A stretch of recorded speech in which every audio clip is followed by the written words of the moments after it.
Hi guys, and welcome back to Cruiserman's Inventions. We're doing something different today. We're on an actual speaker build, and these here are speakers I'm building for my record player, which is an old Majestic record player. But let's get into this build. Let me take you through what I've done so far, and what these speakers are, and what brands they are, and what crossovers I'm using. So let's get into it. Okay, so far guys, I got a hold of a little bit of free wood here, so I decided to build these boxes here. And I also got gifted some speakers. Thank you very much. If you recognize these, thank you. So these tweeters came out of a car. These mid-rangers came out of a boombox, little house system, which I'm using for mid-range.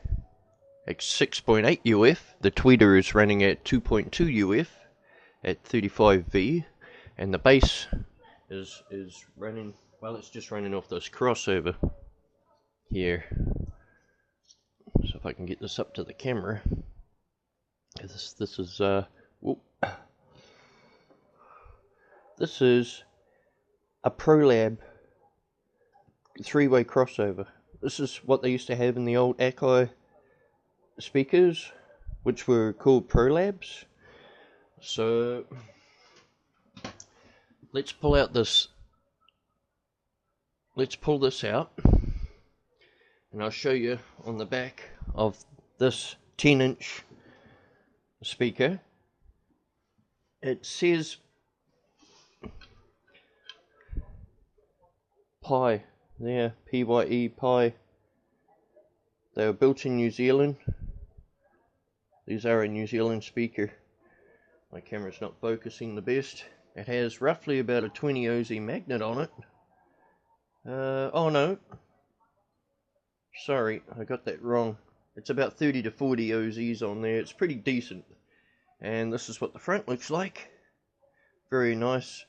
It's got that brown paper board look to it. A lot of the old speakers back in the 70s were built like this. It has a foam surround, not a material surround. It has a foam surround and a decent dust cap at about 3 inches huge. So let's get into the watts of this. It's 8 ohms. Oh, sorry, it's 8 ohms at 30 watts.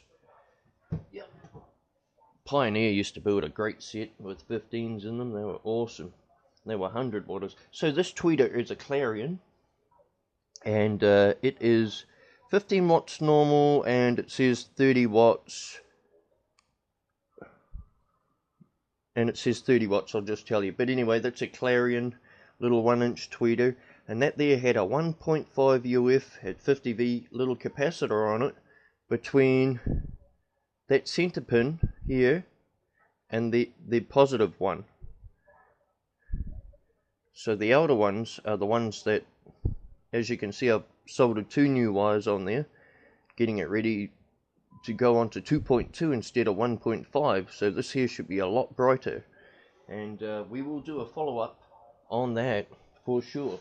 So last one that's left is this mid-range. So it is roughly about a 6-inch mid-range. It's Panasonic. It has a lovely pattern around the outside, which is like a foam. It's a foam. Some of them have a light blue surround. I had 2 sets of these, but I've only got 1 set now. So this is what the back looks like. They are made in China, not Japan. So I'd rather have them from China than Japan. And it's a very small magnet on the back. But hey, this is only a mid-range. I only needed to produce a lovely voice, right? So this, the capacitor that's going on here is 6.8,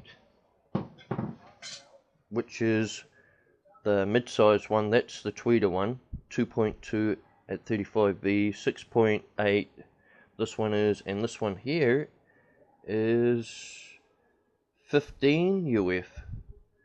Yeah, but that'd be just dulling out the whole overall power. And then you got ohmage capacitors here, keeping the whole thing in check, so it's at 8 ohms. And then our coil here, your power coil to store power, that's right, can't forget all the juicy facts now. So that stores the power from your amp, brings it closer to your speakers, shazam, makes it quicker.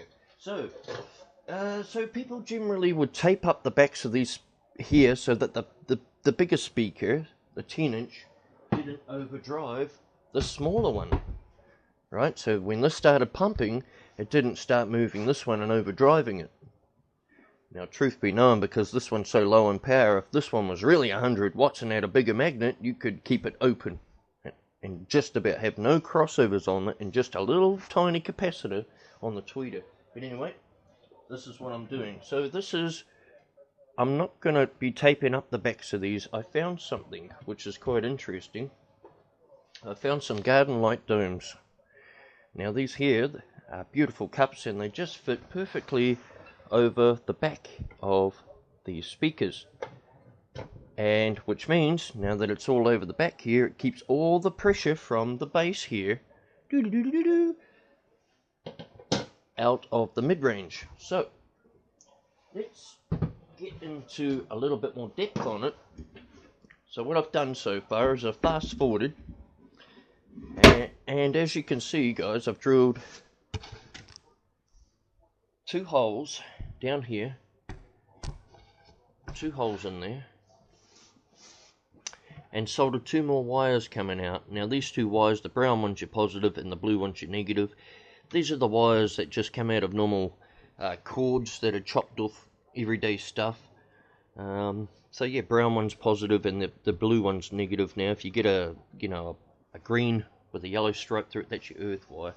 So yeah, so anyway, I've got all of these things labeled in this crossover, so all I have to do is just lead these positive and negative back to where it says mid-range on one of these tags here. Oh, that's tweeter.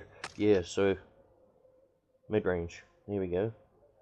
Yeah, and they have funny looking wires like this, and anything with a red stripe through it is always positive. Just remember that. Any other colour on the other side, is whether it be white or black, is always negative.